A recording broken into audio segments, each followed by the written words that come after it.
1945ஆம் ஆண்டு செப்டம்பர் மாதம் 23ஆம் தேதி பிரெஞ்சு படைகள் திரும்பியும் வியட்நாமுக்கு வராங்க. வியட்நாமுக்கு வந்து டெமோக்ராட்டிக் ரிப்பப்ளிக் ஆஃப் வியட்நாம் அரசை வீழ்த்துறாங்க. அதிகாரத்தை பிரெஞ்சு கவர்மெண்ட் கைப்பற்றிடுறாங்க. ஸோ இப்போ திரும்பவும் வியட்நாம் பிரான்ஸோட கண்ட்ரோலுக்கு கீழே போகுது. இந்த காலகட்டத்தில் அமெரிக்கர்கள் வியட்மின் அமைப்பை சப்போர்ட் பண்ணுறதை நிறுத்திடுறாங்க. பிரான்ஸுக்கு ஆதரவளிக்க ஆரம்பிக்கிறாங்க. இது ரொம்ப முக்கியமான ஒரு விஷயம். ஏன்னா இரண்டாம் உலகப் போர் ஒரு முடிவுக்கு வந்ததுக்கு அப்புறம் அமெரிக்கா காலனித்துவத்துக்கு எதிரான ஸ்ட்ராங்கான ஒரு நிலைப்பாட்டை எடுக்கிறாங்க. பிரிட்டன், பிரான்ஸ் மாதிரியான காலனித்துவ சக்திகள் கிட்ட அவங்க தொடர்ச்சியாக சொல்லிட்டு வந்த விஷயம் என்னன்னா, உங்க கட்டுப்பாட்டில் இருக்கக்கூடிய நாடுகளுக்கு சீக்கிரம் நீங்க விடுதலை கொடுக்கணும் அப்படின்ற விஷயத்தை அமெரிக்கா தொடர்ச்சியாக அவங்க வலியுறுத்திக்கிட்டே வந்தாங்க.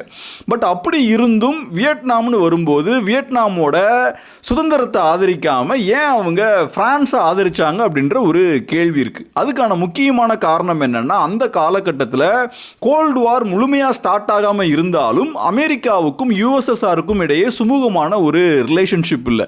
ஸோ அமெரிக்காவை பொறுத்தளவில் அவங்க என்ன யோசிச்சாங்கன்னா, வியட்நாமுக்கு சுதந்திரம் கிடைச்சாச்சுன்னா அடுத்தது வியட்நாம்லையும் கம்யூனிசம் வர்றதுக்கான வாய்ப்பு இருக்கு. வியட்நாம் ஒரு கம்யூனிஸ்ட் கண்ட்ரியா மாறுறதுக்கு வாய்ப்பு இருக்கு.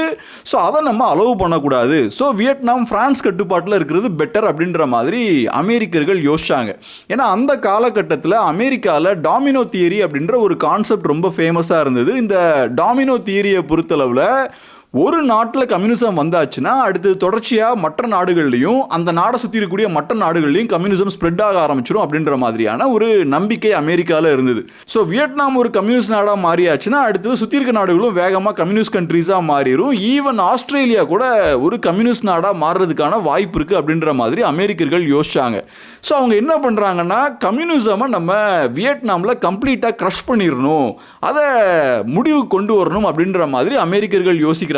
ஸோ அதனால பிரான்ஸை அவங்க ஆதரிக்கிறாங்க. அது போக அமெரிக்கா பிரான்ஸை சப்போர்ட் பண்ணதுக்கான இன்னொரு முக்கியமான காரணம் என்னன்னா, அந்த காலகட்டத்தில் பிரான்ஸ் அமெரிக்காவோட முக்கியமான ஒரு பார்ட்னராக இருந்தாங்க.